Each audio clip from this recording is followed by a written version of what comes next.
हिंदुत्वाचं भगवं रक्त, हिरवं रक्त काय आपण पाहिलं एकही मुसळधार रस्त्यावरती नाही. गजाआड नाही करायचं, काय करायचं त्यांचे मुंडके छाटले पाहिजे, त्याशिवाय त्यांच्या वयवर थांबत नाही. माझ्या बापानेही सांगितलं होतं, तुमचे वर मत तुम्हालाच राहू द्या, आम्हाला तुमच्या मताची भीक नको आणि तुम्ही पण आमच्याकडे काम घेऊन भीक मागायला येऊ नका. पण हे कुत्र्याचं नाही, हे डुकराचं आहे. आणि ते काय सरळ होत, किती काही जरी आपण काही तूप तेल लावू काही जरी केलं तरी ते सरळ काय होत नाही, ते कापावंच लागत. अरे उठाव दांडे, खाली डोकं वर पाय नाही, त्यांना कापलं पाहिजे. हिंदुत्वाची काय वाटचाल हे तुम्हाला पुढं नाही झाला असं आपल्या अहिल्यानगर मध्ये बघायला मिळेल. हे आहेत भाजपचे आमदार अक्षय कर्डिले. नुकतेच ते आमदार झाले आहेत. ज्या द्वेषानं ते या भाषणात बोलताना दिसत आहेत, जी त्यांची भाषा आहे ती अत्यंत द्वेषपूर्ण आणि समाजात तेढ निर्माण करणारी आहे. त्यांनी ही भाषा का वापरली तर अहिल्यानगरमधील धीरज परदेशीच्या खून प्रकरणानंतर एक संतापाची लाट तयार झाली. जमलेल्या जनसमुदायासमोर अक्षय कर्डिले जे मनात येईल ते बोलत गेले. मग त्यांनी मुस्लिम समाजात शिव्या घातल्या, त्यांना मारण्याची भाषा देखील केली, नंतर बरंच काही बोलून गेले. त्यांच्या या भाषणाची क्लिप मागील 2 दिवसांपासून समाज माध्यमांवरती व्हायरल होत आहे. अक्षय कर्डिलेंनी ही भाषा का वापरली, नगरचं धीरज परदेशी खून प्रकरण काय व नगरमध्ये काय घडलं, FIR मध्ये कोणती माहिती आहे हे पुढील काही मिनिटात पाहूयात. नमस्कार, मी सोनन बिक्कड, मुंबई तक मध्ये आपलं स्वागत आहे. अहिल्यानगरच्या महानगरपालिकेतील कंत्राटी कर्मचारी धीरज परदेशीच्या खुनानंतर नगर शहरात तणावाचं वातावरण निर्माण झालं. मुकुंद नगर परिसरातील दर्गा दायरा येथे काही जणांनी धीरजला लाट्या काट्या आणि लोखंडी रॉडनं बेदम मारहाण केली.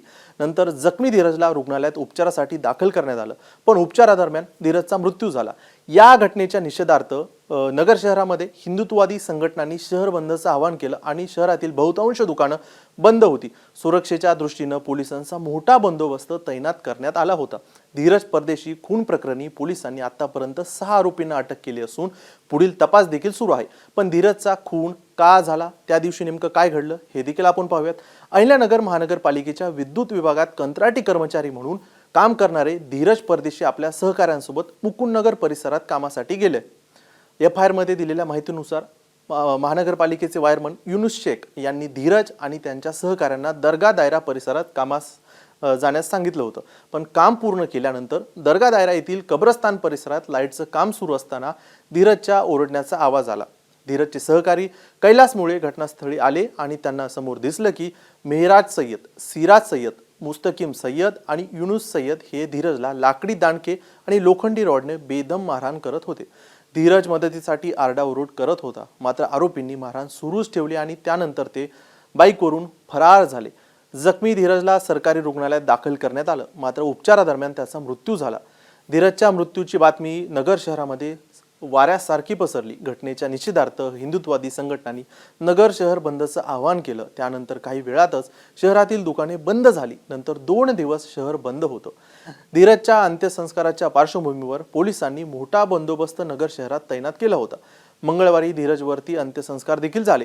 धीरजच्या पत्नीनं गंभीर आरोप करत काय म्हटलंय तुम्हीच पहा. माझा ढाण्या वाघ मला कायम म्हणायचा, मी छत्रपती शिवाजी महाराजांचा मावळा आहे, माझं रक्त भगवा आहे आणि तू माझी वाघीण आहे. मी असो किंवा नसो, धर्मासाठी आपल्याला कायम उभा राहायचं आहे. आज माझा नवरा माझ्या सोबत नाहीये, फक्त आणि फक्त काही लांडग्यांमुळं. लांडगे हे समोरून कधी वार करू शकत नाही, त्यामुळे पाठीमागून वार करतात. मला न्याय पाहिजे, आपल्या हिंदुत्ववादी सरकाराकडून मला न्याय पाहिजे. मागच्या 4 दिवसांपासून मी फक्त वाट बघते माझ्या हिंदुत्ववादी सरकाराकडून न्यायासाठी. आज माझा वाघ फक्त भगवा टिळा लावला म्हणून त्याला आज इतकं कृत्य पद्धतीने मारण्यात आलंय. आज मी भगवा टिळा लावते आणि मी त्या लांडग्यांना आवाहन करते, या मला मारून दाखवा म्हणून.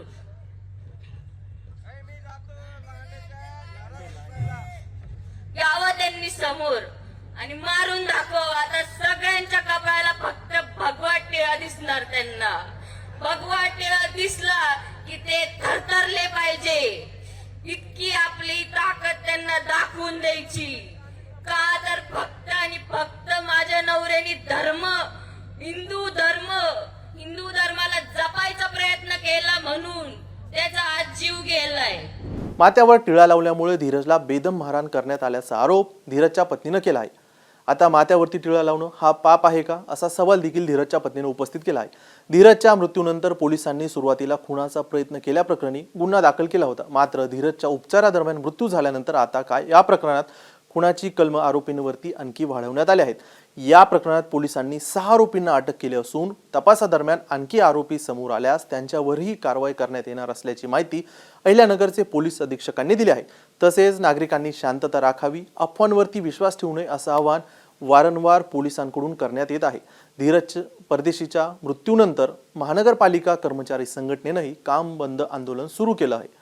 कामावर जात असताना कर्मचाऱ्यांना कोणतीही सुरक्षा मिळत नाही, कर्मचाऱ्यांशी वारंवार गैरवर्तन आणि शिवीगाळ केली जाते. मात्र धीरज यांना थेट जीव गमवावा लागला असं कर्मचारी संघटनेचं म्हणणं आहे.